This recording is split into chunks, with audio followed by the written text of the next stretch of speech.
ఓం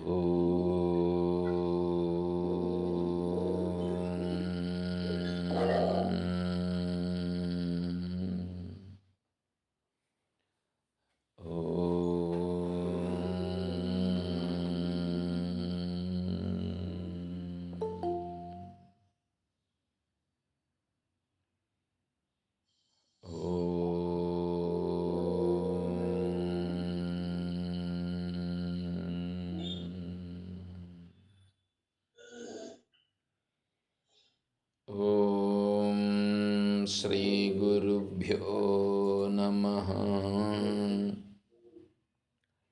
ఓం నమో బ్రహ్మాదిభ్యో బ్రహ్మ విద్యా సంప్రదాయకర్తృభ్యో వంశ ఋషిభ్యో మహద్భ్యో నమో గురుభ్యః.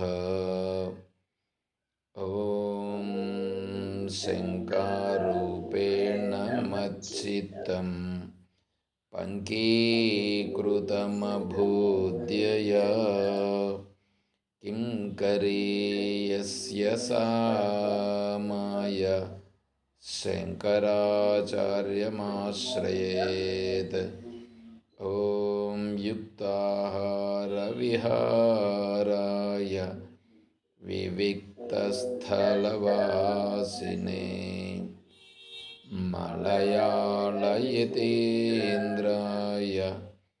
బ్రహ్మనిష్ఠాయ తే నమః.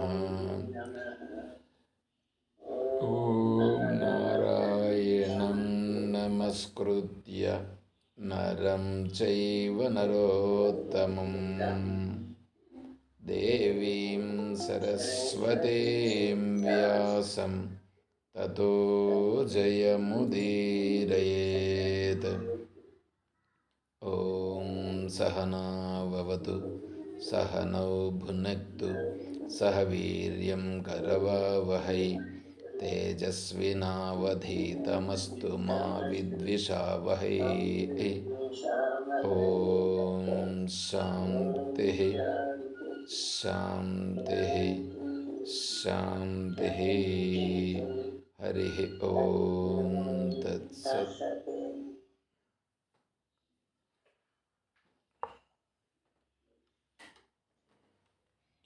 శ్రీమద్ భగవద్గీత 10వ అధ్యాయంలో మనం ఉన్నాం.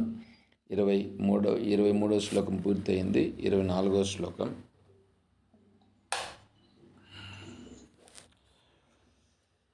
పురోధసాం చ ముఖ్యం మాం విద్ధి పార్థ బృహస్పతిం సేనానీనామహం స్కందః సరసామస్మి సాగరః.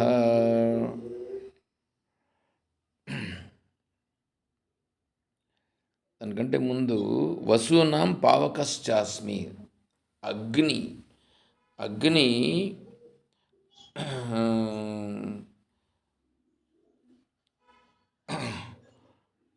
వసూనాం పావకః అని అన్నారు. అంటే అగ్ని స్వరూపం. అష్టవసువులలో అగ్నిని నేను అని అన్నారు. ఇక్కడ ఒకటి చిన్న ఇదేంటంటే, అగ్ని మామూలుగా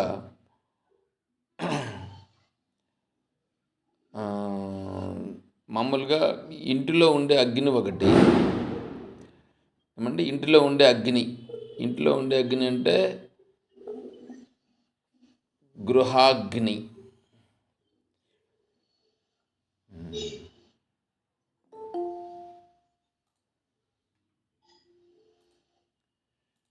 తర్వాత గృహాగ్ని ఒకటి. తర్వాత హోమములో అగ్ని వెలుగుతుంటుంది, అది హోమాగ్ని. తర్వాత చితాగ్ని అంటే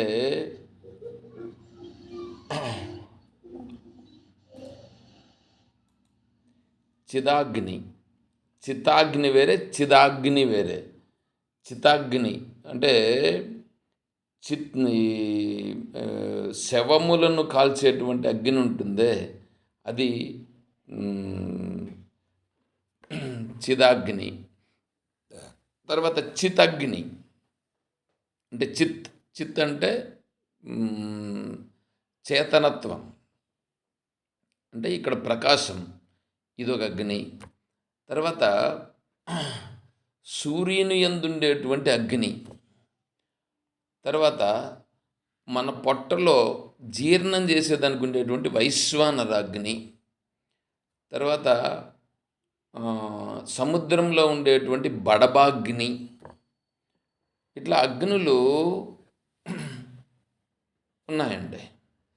తర్వాత మన చుట్టూ ఉండేటువంటి వాతావరణంలో వేడిని కలిగించి ఉండేటువంటిది అంటే ఈ సూర్యుని యొక్క వేడియే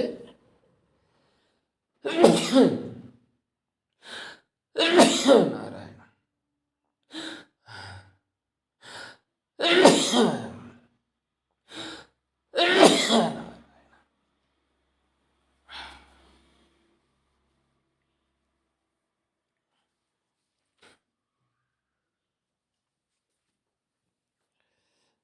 ఇవంతా కూడా అగ్ని యొక్క స్వరూపం.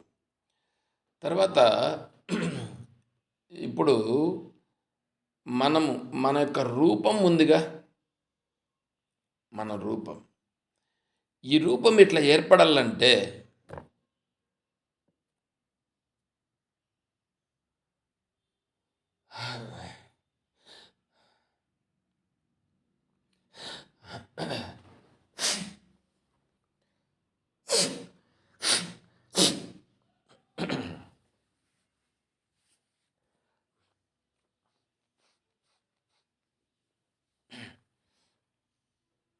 కుండ చేయాలనుకోండి, కుండ చేయాలంటే మట్టి తెస్తాడు, నీళ్లు చల్లుతాడు, దాన్ని తొక్కుతాడు.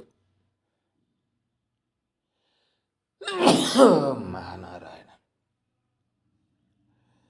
అట్లా తొక్కి దాన్ని ఏం చేస్తాడు, గట్టిగా అయిన తర్వాత చక్రం మీద పెట్టి రెడీ చేసి ఒక కుండలాగా తయారు చేస్తాడు. అప్పటి వరకు మెత్తగానే ఉంటుంది. తర్వాత దాన్ని ఎండలో పెడతాడు.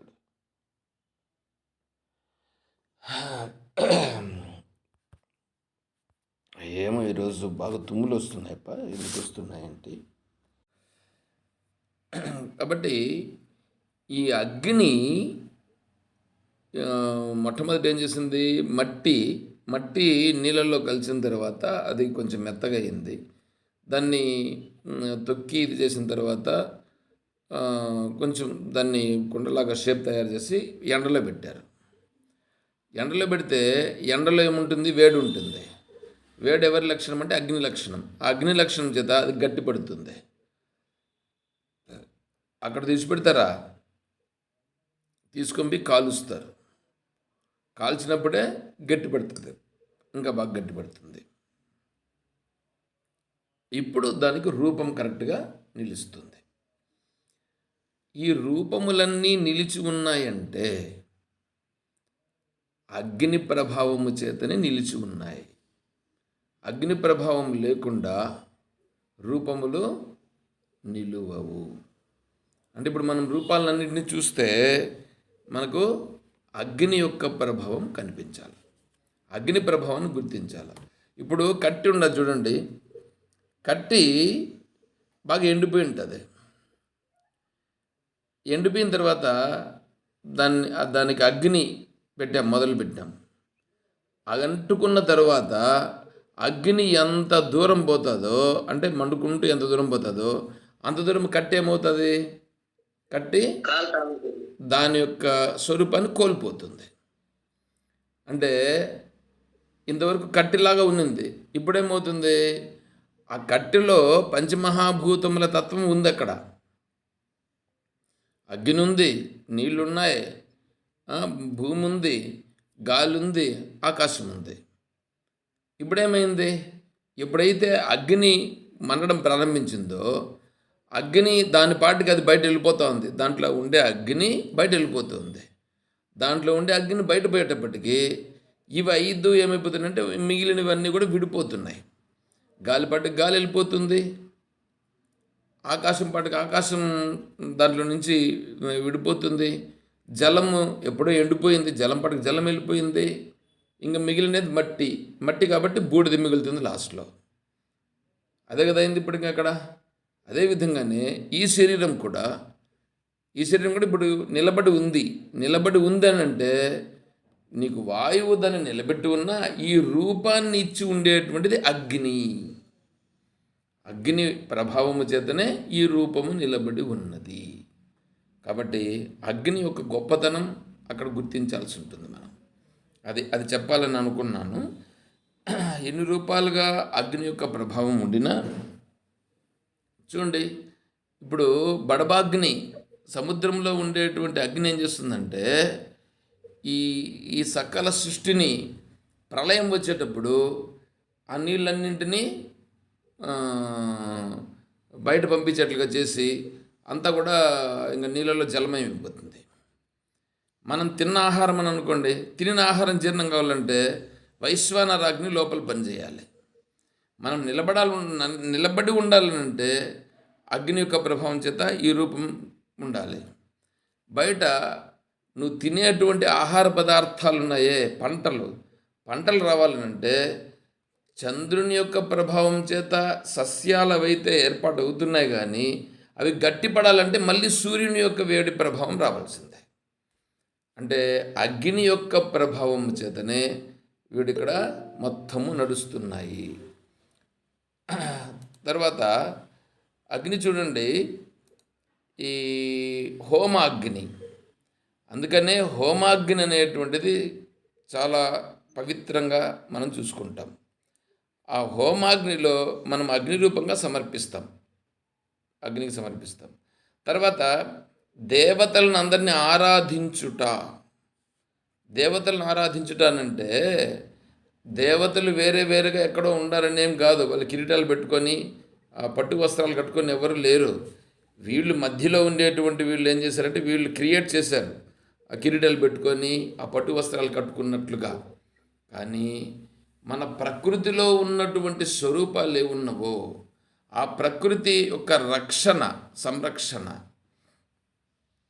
ఇప్పుడు ఈ మధ్యలో కరోనా వచ్చినప్పుడు చూడండి, ఓజోన్ పొర పైన చాలా దెబ్బతిని ఉన్నింది ముందు. కరోనా వచ్చిన తర్వాత ఓజోన్ పొర మళ్ళీ రికవరీ అయిపోయింది. అంటే ఇప్పుడు ఏంటి, వీడు చేసేటువంటి ఆగడాలన్నీ ఉన్నాయో ఆ ఆగడాల వలన అదంతా దెబ్బతిని ఉన్నింది. మళ్ళీ చిన్న సింపుల్ ప్రకృతి అనుకుంటే ప్రకృతి అంటే ఇక్కడ ఈశ్వరుడు అనుకున్న వెంటనే దాన్ని సెట్ చేశాడు. కాబట్టి అగ్ని యొక్క ప్రభావము సూర్యుని నుంచి వచ్చేటువంటి ఆ వేడి పూర్తిగా మనకు భూమి మీదకి రావడం లేదు. ఎందుకంటే ఆ ఓజోన్ పొర అనేటువంటిది అక్కడ నిలిపి మనకు మధ్యలో మనకు ఎంత అవసరం అవుతుందో అంతే పంపిస్తూ ఉంది అనమాట. ఈ విధంగా అగ్ని ప్రతి జీవరాశిని నిలబడేదానికి కారణం అగ్నే. ఈ ప్రకృతినంతా సంరక్షించుట కొరకు అగ్నిలో మనము హోమమును చేస్తున్నాం. అగ్నిలో హోమం చేసినప్పుడు ఈ ప్రకృతిలో ఉండేటువంటి ఆ యొక్క గొప్ప గొప్ప విషయములనే దేవతా రూపములుగా మనం అక్కడ భావించి ఆ దేవతా రూపములను సంరక్షించుకుంటున్నాము. అది విషయం అక్కడ. అంతేగాని వేరే దేవతలు అక్కడ సపరేట్గా ఒకరు ఉన్నారు, వాళ్ళ కోసం ఇవన్నీ వాళ్ళ కోసం అట్లంతా ఏమీ ఉండదు. సరే, ఇవన్నీ కూడా ఇప్పుడేంటి, ఇవన్నీ అగ్నిముఖంగానే ఎవరికి చేరాలన్నా చేరుతాయి, అగ్నిముఖంగానే. అందుకనే మనం కూడా ఏంటంటే అగ్ని నోటికి అధిష్టాన దేవత అగ్ని. అంటే నోటి అధిష్టాన దేవత అగ్నిగా ఉండి ఈ అగ్ని దేవతలో మనం అన్నింటినీ సమర్పిస్తున్నాం. వాటిని సమర్పించి ఇక్కడ ఉండేటువంటి ఈ సృష్టిని ఇదంతా కూడా కాపాడుతుంది. ఇదొక రకమైనటువంటి హోమం ఇది ఇక్కడ. అందుకే 4వ అధ్యాయంలో యజ్ఞముల గురించి చెప్తూ అపరే నియతాహారాః ప్రాణేషు జుహ్వతి సర్వేప్యేతే యజ్ఞవిదో యజ్ఞక్షపితకల్మషాః అని అన్నారు. అపరే కొంతమంది నియతాహారాః, నియతాహారం అనేటువంటి యజ్ఞమును చేస్తారు. ఇది యజ్ఞం. ఈ నియతమైనటువంటి ఆహారం అనే యజ్ఞమును చేసి వాళ్ళు ప్రాణాన్ ప్రాణేషు జుహ్వతి సర్వేప్యేతే యజ్ఞవిదో యజ్ఞక్షపిత కల్మషాః. వాళ్ళ యొక్క కల్మషాలన్నింటినీ ఈ యజ్ఞం ద్వారా పోగొట్టుకుంటున్నారు. అంటే ఆ అగ్ని అనేటువంటిది ముఖం. నువ్వు దేవతారాధన చేయాలంటే అగ్ని ముఖం. ఇక్కడ మన శరీరం కూడా, మన శరీరంలో ప్రతి ఇంద్రియమునకు అధిష్టాన దేవతలు ఉన్నారు. శరీరానికి ఇప్పుడు కర్మేంద్రియాలకు అధిష్టాన దేవతలు ఉన్నారు, జ్ఞానేంద్రియాలకు అధిష్టాన దేవతలు ఉన్నారు, తర్వాత మనస్సు, బుద్ధి, చిత్తం, అహంకారం వీటన్నిటికి కూడా అధిష్టాన దేవతలు ఉన్నారు. ఆ దేవతలందరూ కూడా ఇక్కడే ఉన్నారు. ఇక్కడ ఉండేటువంటి అధిష్టాన దేవతలే అక్కడ ఉన్నటువంటి దేవతలు. అంటే సమిష్టిలో ఉండేటువంటిది దేవతలను చెప్తారు. ఇక్కడ వ్యష్టిగా అంటే ఈ శరీరంలో ఉండేటువంటివి అధిష్టాన దేవతలని చెప్తారు. అంతే, తేడా వేరే ఇంకేం లేదు. ఇదే అదే ఇది. సరే, ఇప్పుడు పురోధసాంచ ముఖ్యం మాం విద్ధి పార్థ బృహస్పతిం. పురోహితులలో బృహస్పతి నేనే. బృహస్పతిం అనేటప్పుడు బృహత్ పతిం. బృహత్ అంటే అన్నిటికంటే పెద్దది. అన్నింటికంటే పెద్దదైనటువంటి స్వరూపం ఏది ఉందో ఆ పెద్ద స్వరూపమే ఇక్కడ బృహస్పతిం. తర్వాత పురోహితుడు. ఈయన పురోహితుడు కాబట్టి ఈ సమాజమునంతటికి కూడా మార్గదర్శనం చేసేటువంటి వాడు. మార్గదర్శనం ఎవడు చేస్తున్నాడో ఆయన ఇక్కడ పురోహితుడని చెప్తాడు. కానీ సత్యమును ఎవడైతే నిజంగా చెప్తున్నాడో అతను బృహస్పతియే. ఇంకా బృహస్పతి అంటే ఇంక వేరే ఎక్కడో ఏమో ఉండుట అనేం కాదు. ఇక్కడ కథలు ఏంటంటూ ఉంటాయి. కథలన్నీ మీరు వారగా పెట్టండి. తర్వాత సేనాని నామహం స్కందః. సేనాపతులలో దేవతల సేనాధిపతి యొక్క కుమారస్వామిని నేనే. సేనాపతీనాం అహం స్కందో దేవసేనాపతి. దేవసేనాపతి. ఇప్పుడు ఈ సేనాధిపతి అని అన్నప్పుడు ఈ గణములు ఉంటారు. గణములకు అధిపతి గణపతి. దాంట్లో మన కథలలో చాలా రకాలుగా చెప్తారు. ఆ కథలలో చెప్పేటువంటివి ఇప్పుడు మనకు అక్కడ తీసుకొని ఇక్కడ ఈశ్వరుని యొక్క తత్వాన్ని గురించి మనం గుర్తించేటట్లుగా చెప్తున్నారు. సేనానీనాం అహం స్కందః. స్కందుడు అని అన్నప్పుడు 6 ముఖములు కలిగినటువంటి వాడిని స్కందుడు అని అంటారు. 6 ముఖములు. ఈ 6 ముఖములు అనేటప్పుడు కూడా మళ్ళా దానికి కూడా మళ్ళా అంతరార్థం తీసుకొస్తారు. సరే, అవి ఏంటంటే అంతరార్థాలు ఉన్నాయి. ఎందుకు చెప్పాలనుకున్నాను. ఇక్కడ సేననంతా నడిపించేటువంటి వాడు. ఏమంటే మీరు ఒకటి ఆలోచన చేయండి. ఇప్పుడు శరీరం ఉందా మీది? శరీరం మీకు ఉంది. ఈ శరీరంలో అవయవాలన్నీ ఉన్నాయా? ఒక అవయవము ఇంకొక అవయవం అవుతుందా? కన్ను ముక్కు కాదు, ముక్కు చర్మం కాదు, చర్మము నాలుక కాదు, నాలుక చెవి కాదు. ఏమండి, ఒకటొకటి వేరు. అవునా? కిడ్నీ లివర్ కాదు, లివర్ హార్ట్ కాదు, హార్ట్, లంగ్స్ కాదు. ఒకటి ఒకటి వేరు వేరు కదా ఇవన్నీ. ఇప్పుడు ఇన్ని ఉన్నాయి కదా శరీరంలో భాగాలు. ఇప్పుడు ఇవన్నీ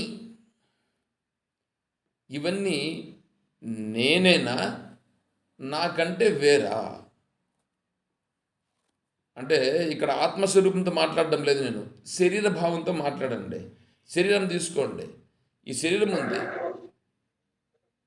ఈ శరీరంలో ఇన్ని ఇన్ని ముక్కలు ముక్కలుగా ఉన్నాయిగా. ఇన్ని ముక్కలు ముక్కలుగా ఉన్నప్పటికీ ఇదంతా నేనే అని అంటున్నామా లేదా? ఇది ఇది ఒక్కడిదే అని అంటున్నామా, లేకపోతే ఒకన ఉంది ఒకటి ఏమన్నా ఒక పార్ట్ ఒకన ఉందని అంటున్నామా? ఒక్కనిదే ఇదంతా ఒక్కడేనా? అంతా ఒకనిదే. ఒక్కనిదైనా ఒక్కొక్క అవయవము చేసే పని వేరు వేరు. ఒక అవయవం చేసే పని ఇంకొక అవయవం చేయదు, ఆ అవయవం చేసే పని ఇంకొక అవయవం చేయదు. ఇప్పుడు ఏ విధముగా ఈ శరీరంలో ఇన్ని అవయవాలు ఉండి ఇవన్నీ ఒకటే అయి నేను అని ఇక్కడ శరీర భావంతో అంటున్నామో, అదేవిధంగానే ఈ జగత్తునంతా తీసుకోండి. ఈ జగత్తునంతా తీసుకుంటే ఈ జగత్తులో ఉండేటివన్నీ ఏవైతే ఉన్నాయో అవన్నీ కూడా ఈ ఈ జగద్రూపుడైనటువంటి ఈశ్వరుని యొక్క శరీరమని నువ్వు అనుకో. జగత్తంతా కూడా ఈశ్వరుని శరీరం అని నువ్వు అనుకో. ఇప్పుడు ఇక్కడ ఈ హార్ట్, ఈ లంగ్స్, ఈ కిడ్నీసు, ఈ లివరు, ఈ పేగులు, చిన్న పేగులు, పెద్ద పేగులు, ఇవన్నీ ఉన్నాయి కదా, కాళ్ళు, చేతులు, నడుము, మెడ, ఈ తల, ఇవన్నీ ఉన్నాయి కదా. ఇవన్నీ నేనే అని అంటున్నామా లేదా? ఇక్కడ ఇవన్నీ నేనే అంటున్నాం, ఇవన్నీ నావే అని అంటున్నాం. ఇక్కడ ఒకడే ఉన్నాడు, నేను నాదే అనేటువంటి వాడు. అట్లాగే ఇందులో వేరు వేరు వేరు వేరు పార్ట్స్ ఉన్నప్పటికీ ఇవన్నీ కలిపి నేనే అని వ్యవహారం చేసినట్లుగా, పైగా వేరువేరుగా ఏమైనా విడిపి ఉన్నాయి? ఇవేమైనా లేవు. విడిపి ఉన్నాయా? విడిపి లేవు. విడిపోయినాయనుకోండి మళ్ళీ పని చేయవు. విడిపోతే దానికైతే వేరైపోతుంది మళ్ళీ. కాబట్టి ఇవన్నీ వేరువేరుగా ఉండేటువంటి అవయవములైనా అన్నీ కలిసే ఒకదానికొకటి పరస్పరం సహకరించుకుంటే అన్నీ ఒకటిగానే ఉన్నాయి. అన్నీ ఒకటిగానే ఉన్నాయి, అన్నీ ఒకటే అయి ఉన్నాయి. ఇప్పుడు ఇక్కడ అదేవిధంగానే ఈ ఈ సృష్టి అంతా ఏదైతే ఉందో ఇందులో ఉండేటివన్నీ కూడా, ఇప్పుడు వాయువు కానీ, అగ్ని కానీ, జలము కానీ, ఈ ఆకాశము కానీ, ఇవన్నీ కూడా ఏవైతే ఉన్నాయో ఇవి ఈ మాయా విశిష్ట స్వరూపుడైనటువంటి ఈ ఈశ్వరునికి ఇవి అవయవములు. ఇవి అవయవములు. మనకి ఇవన్నీ అవయవాలు అయినట్లుగా ఈ మాయా విశిష్ట స్వరూపానికి అవయవాలు ఉన్నాయి. అంతేగాని నిర్గుణ బ్రహ్మకు అవయవములు లేవు. నిర్గుణ బ్రహ్మకు అవయవములు లేవు. ఇప్పుడు ఇక్కడ ఇవన్నీ సేనలు అని అనుకో. ఇవన్నీ ఒక్కొక్క జాగాలో ఒక్కొక్క పార్ట్ ఉన్నాయి కదా, ఇవన్నీ సేనలు. సేన. ఇప్పుడు మీరు లివర్ తీసుకున్నారనుకోండి, లివర్కి సపరేట్గా ఒక వింగ్ ఉంటుంది. ఆ లివర్లో అనేకమైనటువంటి కణాలన్నీ ఉంటాయి. తర్వాత కిడ్నీలు తీసుకుంటే కిడ్నీలకు సపరేట్గా ఉంటుంది, అవి ఒక విభాగం. ఇట్లా ఒక్కొక్కటి ఒక్కొక్క విభాగం సపరేట్గా ఉంటుంది. అట్లా సపరేట్గా ఉండేటువంటి వాటివి అవి చేసే పనులు వేరే, అందులో ఉండేటువంటి అణువులు కానీ, ఆ పార్ట్స్ కానీ అవి వేరే. ఇట్లా పార్ట్స్ వేరువేరుగా ఉన్నట్లుగానే ఈ ఈ ఒక్కొక్క పార్ట్ ఒక్కొక్క సేన అని అనుకోండి, ఒక్కొక్క విభాగం అని అనుకోండి. ఈ అన్ని సేనలకు ఒకడు అధిపతి ఉన్నాడా లేదా? ఇప్పుడు ఇక్కడ వాడు ఒకటే కదా అంటున్నాడు. ఇక్కడ నేను, ఇది నాది అని అంటున్నాడు కదా వాడు. అంటున్నాడే, అతను సేనాధిపతి. అతను సేనాధిపతి. సేనాధిపతి అంటే ఇప్పుడు ఎవరైనారు ఇక్కడ అంటే ఆయనే.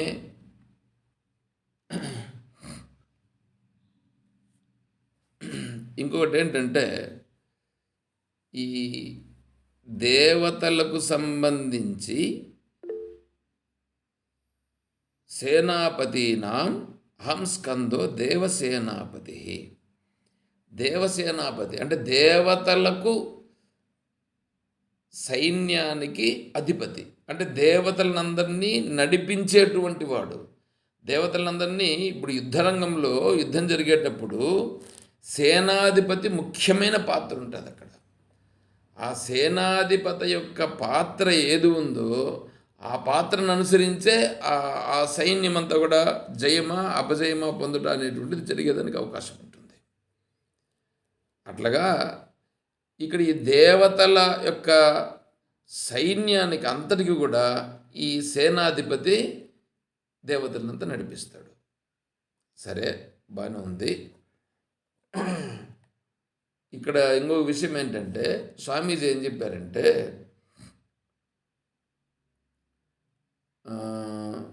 సేనాధిపతి అయినటువంటి స్కందునికి ఒక పేరుంది. ఏం పేరు అది? సుబ్రహ్మణ్యం.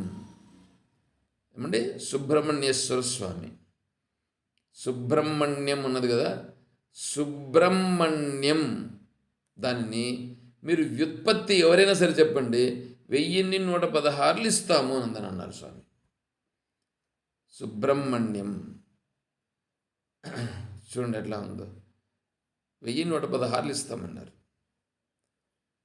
సరే, స్వామీజీనే మళ్ళా చెప్పారు. అంటే సుబ్రహ్మణ్యం అనేటువంటిది ఈ సేనాధిపతి అయినటువంటి స్కందుని యొక్క పేరు. ఆయనకే సుబ్రహ్మణ్యేశ్వర స్వామి అని కూడా పేరు. సరే, బ్రహ్మణి అవస్థితం, బ్రహ్మణి అవస్థితం బ్రహ్మణ్యం, సుష్టు బ్రహ్మణి అవస్థితం ఏన సుబ్రహ్మణ్యం. సుష్టు బ్రహ్మణి, సుష్టు బాగా స్పష్టంగా. ఇప్పుడు మనమందరూ ఆత్మస్వరూపులమే అని అందరికీ తెలుసుగా. ఆత్మస్వరూపులమని తెలుసు, బాగానే ఉంది. ఆత్మస్వరూపులని తెలుసు, కానీ ఆత్మస్వరూపము ఎలా ఉంది, ఆత్మస్వరూపం ఏంటి అనేది ఏమన్నా ఉందా? కరెక్ట్గా తెలుసా? నేను ఇట్లా ఆత్మస్వరూపము, ఈ విధంగా ఆత్మస్వరూపం అంటే నేను ఆ స్థితిలో నేను అలాగే అది ఆత్మస్వరూపము, ఆ ఆత్మస్వరూపము నేను అని మనం కరెక్ట్గా ఉన్నామా అనేది ఆలోచన చేస్తే అదేమన్నా ఉన్నామా అంటే అది స్పష్టంగా ఇది ఆత్మస్వరూపము అని తెలిసి వివేకము ద్వారా తెలుసుకుని అలా దృఢమై ఎవడున్నాడో అతనిని సుష్టు బ్రహ్మణి అవస్థితం అంటే బ్రహ్మతత్వమును స్పష్టంగా తెలుసుకొని ఇదే బ్రహ్మస్వరూపం అనే ఆ అనుభవ స్థితిలో ఎవడైతే ఉన్నాడో ఆ స్థితికి పేరు సుబ్రహ్మణ్యం. చూడండి ఎట్లా ఉందో. కానీ మనోళ్ళు ఏం చేస్తారంటే సుబ్రహ్మణ్యం అని కూడా పిలవరు పూర్తిగా. ఏం పిలుస్తారు వాళ్ళని? మణి మణి మణి అని పిలుస్తుంటారు. అదే కదా పిలుస్తారు సహజంగా సుబ్రహ్మణ్యంని. అట్లే పిలుస్తారా, లేకపోతే వేరే విధంగా ఏమైనా పిలుస్తారా? సుబ్బు అని కూడా పిలుస్తారు. సుబ్బు అని కూడా పిలుస్తారులే. వీళ్ళు పూర్తిగా నాకు నేను అనుకుంటున్నాను సార్, సుబ్రహ్మణ్యం అంటే శుద్ధమైన బ్రహ్మము అనుకుంటున్నా సార్. ఇప్పుడు చెప్పింది ఏంది? సుష్టు బ్రహ్మణి అవస్థితం అంటే ఏంటి? చాలా స్పష్టముగా బ్రాహ్మీ స్థితి ఎవడైతే చాలా అనుభూతిని పొందున్నాడో అతన్ని ఆ స్థితిని సుబ్రహ్మణ్యం అని అంటారు. అది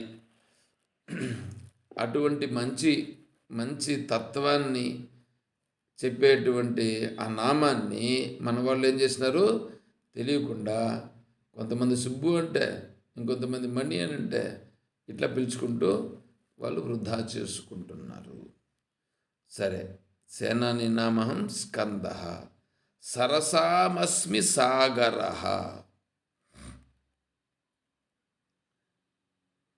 సరసామస్మి, సరస్.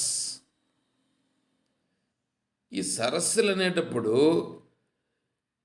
సముద్రము నేనే ఆగుచున్నాను, సముద్రము నేనే అంటున్నాడు భగవంతుడు. ఈ సముద్రాన్ని వీళ్ళు చెప్తారు సగర చక్రవర్తి యొక్క కుమారులు భూమిని అంతా కూడా తవ్వేసినారు, అప్పుడు సముద్రం ఏర్పడింది అని అంటారు. కథలో, భాగవతంలో ఆ కథ వస్తుంది. సగర చక్రవర్తి సూర్యవంశపు రాజులలో సగర చక్రవర్తి వాళ్ళకి కొడుకులు. వాళ్ళ కొడుకులందరూ కలిసి అప్పుడు ఆయన ఏదో యజ్ఞం చేస్తాడు. ఆ యజ్ఞంలో ఉండేటువంటి అశ్వాన్ని, 100 యజ్ఞములు చేస్తే కన్నా ఇంద్రపదవి వరుస్తుంది. అందుకనేసి ఇంద్రుడు ఏం చేస్తాడంటే ఆ అశ్వాన్ని తీసుకొని దొంగలించి కింద పాతాళలోకంలో ఎక్కడో కట్టేసి ఉంటాడు. అది ఎక్కడ కనిపించదు. దాన్ని వెతికే దానికోసమని వీళ్ళు ఏం చేస్తారంటే అంతా మొత్తం భూమి అంతా వెతికేసి కుదరక ఇంకెక్కడున్నది లోపల ఉన్నదని చెప్పేసి భూమిని తవ్వేస్తారనమాట. అలా తవ్విన సందర్భంలో లోపలికి తవ్వుకుంటూ వెళ్ళిపోతారు. అలా తవ్వుకుంటూ వెళ్ళిన తర్వాత అక్కడ ఒక మహర్షి తపస్సు చేసుకుంటూ ఉంటే ఆ మహర్షి యొక్క ఉద్యానవనంలో ఉంటుంది ఈ యొక్క యజ్ఞాశ్వం. యజ్ఞాశ్వం లేకుండా ఆ యజ్ఞం పూర్తి చేసేదానికి లేదు. అందుకని దేవేంద్రుడు దానికి విఘ్నం కలిగిస్తాడని చెప్తుంటారు. సరే, ఇప్పుడు అవంతా కూడా ఇక్కడ విషయానికి వచ్చేటప్పటికి ఈ ఆ అశ్వాన్ని వెతికేటువంటి నెపముతో సగర చక్రవర్తి యొక్క కుమారులు భూమిని తవ్వి పారేశారు. అలా తవ్వగా ఏర్పడినటువంటిదే సముద్రము అని అంటారు. ఇంకోటి ఏంటంటే సముద్రం అనేటువంటి దాన్ని చెప్పినప్పుడు ఇక్కడ యాని దేవఖాతాని సరాంసి తేషాం సరసాం సాగర అస్మి భవామి. దేవతలచే త్రవ్వబడిన అంటే సహజ సిద్ధమైన సరస్సులు ఏవి గలవో వాటిలో సముద్రము నేనే అగుచున్నాను. ఇక్కడ చూడండి, ఇక్కడ సహజ సిద్ధమైనటువంటివి. ఈ సహజ సిద్ధమైనటువంటివి అని చెప్తూ ఉంటే మళ్ళీ పలానా వాళ్ళు తవ్వినారు అని చెప్తే అంటే అక్కడ ఆ కథను అనుసరించి అవి చెప్తారు. కానీ సముద్రములను వీటన్నింటినీ ఎవరు తయారు చేశారంటే అవి సహజ సిద్ధముగా ఏర్పడినటువంటివి. ఈ సహజ సిద్ధముగా ఏర్పడినటువంటి దాంట్లో ఉంది జలరాశి. ఆ జలరాశి ఏదైతే ఉన్నదో ఆ జలరాశితో కూడి ఉంటే దాన్ని సముద్రం అంటాం. జలరాశి లేకుండా ఉంటే జలమే లేకపోతే ఇంక దాన్ని సముద్రం అని ఎందుకు అంటాం?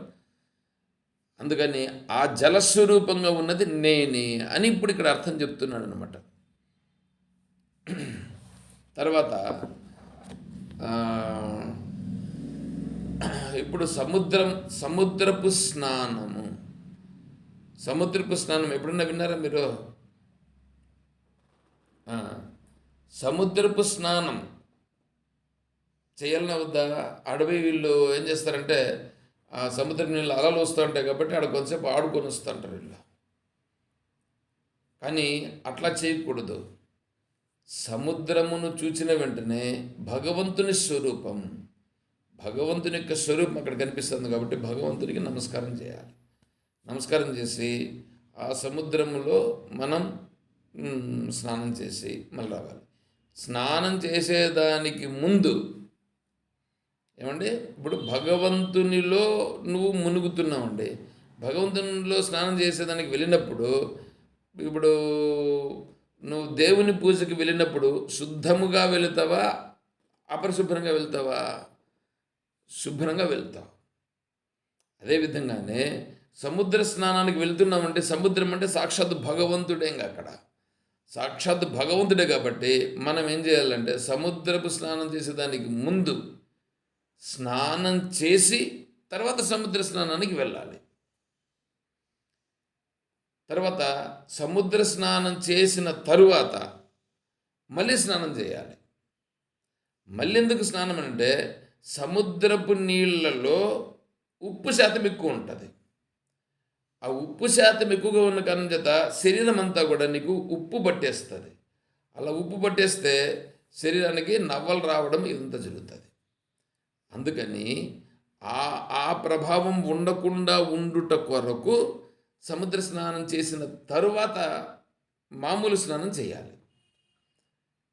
ఇది విషయం అక్కడ.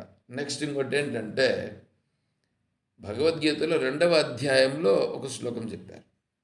యావానర్థ ఉదపానే సర్వత సంప్లుతోదకే తావాన్ సర్వేషు వేదేషు బ్రాహ్మణస్య విజానతః అని చెప్పారు. అంటే యావానర్థ ఉదపానే సర్వత సంప్లుతోదకే. ఇప్పుడు చూడండి, మీరు మన ఇంటిలో ఒక బావి ఉంటుంది. పాతకాలంలో ఇంటిలో బావిలు ఉండేటివి. ఇప్పుడు ఆ ఇంట్లో ఉండాయి బావిలో ఉండే నీళ్ళు, ఆ నీళ్ళు దేనికి ఉపయోగపడతాయి అని అంటే ఇంట్లో తాగేదానికి ఉపయోగపడతాయి, మళ్ళీ ఆ బట్టలు అవి ఉతికేదానికి స్నానం చేసేదానికి ఉపయోగపడతాయి. అవునా? ఇప్పుడు నీకు ఇంటిలో ఉండేటువంటివి స్నానం చేయడానికి, తాగడానికి, బట్టలన్నీ ఉతుక్కునేదానికి ఉపయోగపడుతున్నాయి. తర్వాత మీరు వంక ఉందని అనుకోండి, వంక వంక పోతుంటుందిగా, ఈ వంకలో ఉండే నీళ్ళు అవి దేనికి ఉపయోగపడతాయి అని అంటే వంకలో ఉండే నీళ్ళు కూడా తాగడానికి ఉపయోగపడతాయి. తర్వాత స్నానం చేసేదానికి ఉపయోగపడతాయి. తర్వాత బట్టలు ఉతికేదానికి ఉపయోగపడతాయి. తర్వాత ఇంకా ఆ నీళ్ళతో వ్యవసాయం ఉపయోగపడుతుంది. ఇంకా వేరే ఏదైనా ఉంటే కన్నా అక్కడ అపరిశుభ్రమై ఇట్లా పోయినప్పుడు వాళ్ళు అక్కడ మళ్ళీ శుభ్రం చేసుకోవడానికి అక్కడ ఉపయోగపడుతుంది. అంటే ఈ ఈ ఇంటిలో బావిలో ఉండే నీళ్ళ యొక్క ప్రయోజనం అంతా ఆ వంకలో ఉండే నీళ్ళతో కలుగుతుందా లేదా? అంటే ఈ బావిలో ఉండేటువంటి నీళ్ళ వల్ల కలిగే ప్రయోజనం అంతా ఈ వంకలో ఉండే నీళ్ళలో కలుగుచున్నది. ఇంకా ఎక్కువ కూడా వేరే ప్రయోజనం కూడా కలుగుచున్నది. అంటే వ్యవసాయానికి ఉపయోగించుకోవచ్చు అక్కడ ఉండేటువంటి ఆ నీళ్ళు. ఈ పశువులను కూడా కడుక్కోవచ్చు. ఇదంతటికీ ఉపయోగపడుతుంది.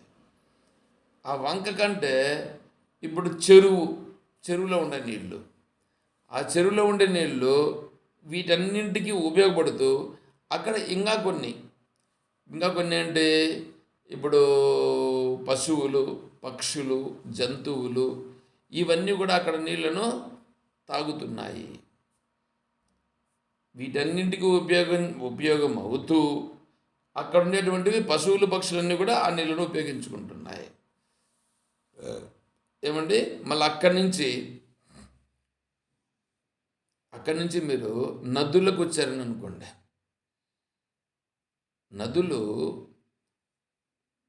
నదులలో స్నానం చేస్తే ఇప్పుడు కృష్ణ, గోదావరి, నర్మదా, సింధు, గంగ, యమున, సరస్వతి ఇవన్నీ ఉన్నాయి. ఇవన్నీ పవిత్ర నదులు కదా ఇవి. ఈ పవిత్ర నదులలో స్నానం చేస్తే మన యొక్క పాపాలు పోతాయి అనేది ఉందిగా. ఈ పవిత్ర నదుల్లో చేస్తే వచ్చేటువంటి స్నాన ఫలితము నువ్వు మీ ఊర్లో ఉండే చెరువులో కానీ, తర్వాత మీ ఊర్లో ఉండే వంకలో కానీ, లేకుంటే మీ ఇంటిలో ఉండేటువంటి నీళ్ళతో కానీ చేస్తే ఆ నదులలో ఉండే నీటితో స్నానం చేస్తే కలిగే ఫలితం కలుగుతుందా ఇక్కడ? అట్లా కలగదు. అది ఆ- ఆ- ఏదది ఆ నది యొక్క ప్రభావం చేత అక్కడ కలిగేటువంటి ఫలితం వీటన్నింటికంటే వేరే ఫలితం ఎక్కువగా ఉంటుంది, ఒకటి ఎక్స్ట్రాగా ఉంది అక్కడ. అంటే ఈ ఇంటిలో ఉండే బావిలో ఉండే నీళ్ళ వలన కలిగే ప్రయోజనం, వంకలో ఉండేటువంటి నీళ్ళ వలన కలిగే ప్రయోజనం, చెరువులో ఉండే నీళ్ళ వలన కలిగే ప్రయోజనం అంతా కూడా ఇప్పుడు వీటన్నింటిలో కలిగే ప్రయోజనం అంతా సముద్రం ఈ నదిలో ఉండేటువంటి నీళ్ళ వలన కలుగుతుంది. ఇప్పుడు నదిలో ఉండేటువంటి దానికంటే ఆ నదులలో ఈ నది వేరే, ఆ నది వేరే, ఇంకో నది వేరే, ఇట్లా ఉంటుంది. కాబట్టి ఈ నదులలో కూడా ఉండేటువంటి ఫలితం అంతటిని కూడా రావాలంటే అప్పుడు నీకు సముద్రంలో ఉండేటువంటి జలముల వలన ఇవన్నీ అక్కడ సముద్రంలో లభిస్తాయి. సముద్రంలో లభిస్తాయి అంటే సముద్రపు నీళ్ళు త్రాగేదానికి పనికిరావు కదా అనేటువంటిది ఒక ప్రశ్న ఉంది. కానీ ఉప్పగా ఉండినా దాన్ని ప్యూరిఫై చేస్తే అది కూడా తాగవచ్చు.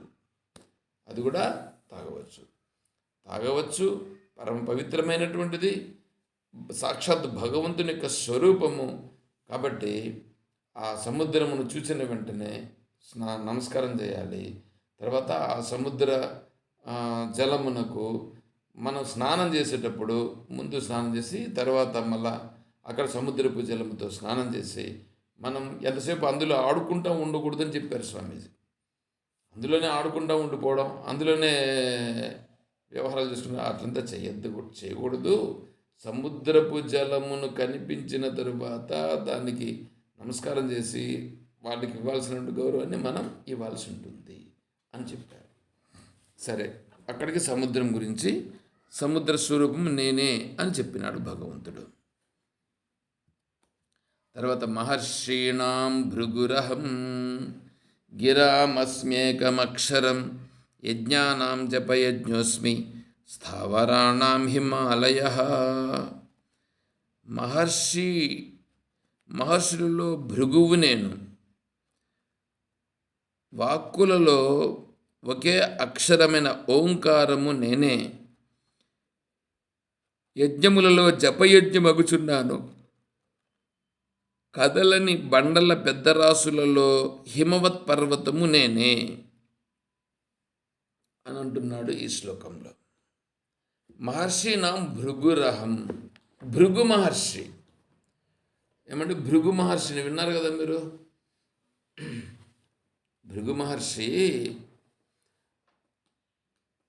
ఈయన కలియుగ ప్రారంభంలో ఏ దేవత గొప్పవాడని పరీక్ష చేసేదానికి వెళ్ళాడన్నమాట. ఈయన భృగు పరీక్ష చేసేదానికి వెళ్ళి ముగ్గురిని బ్రహ్మ, విష్ణువు, మహేశ్వరుని ముగ్గురిని కూడా పరీక్ష చేస్తాడు.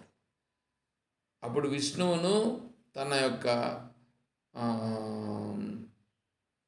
పాదముతో వక్షస్థలమును తాడునం చేస్తాడు.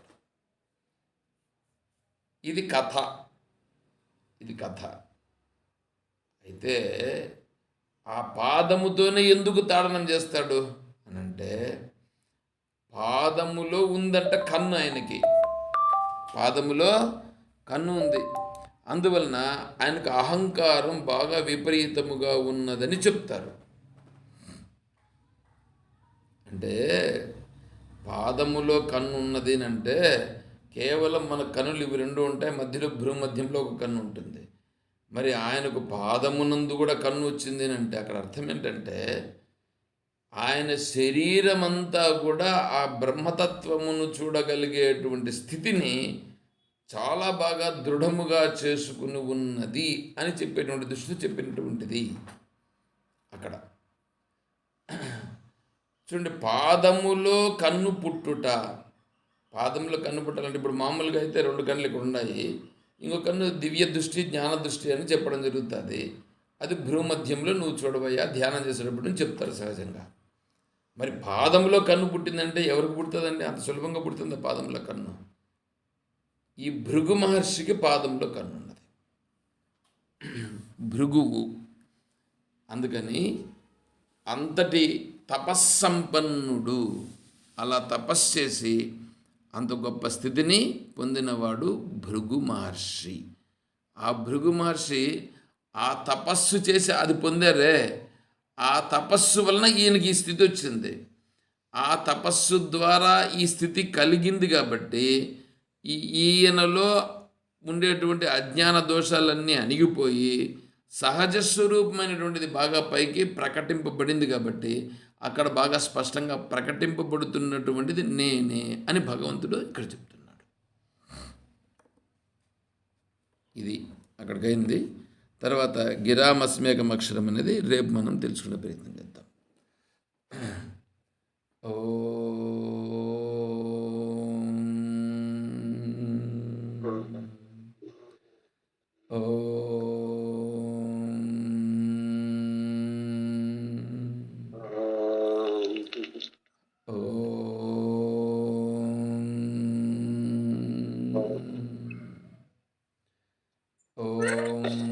असतो मा सद्गमय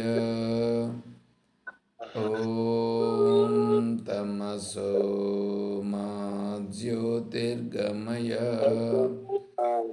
ॐ मृत्योर्मा अमृतं गमय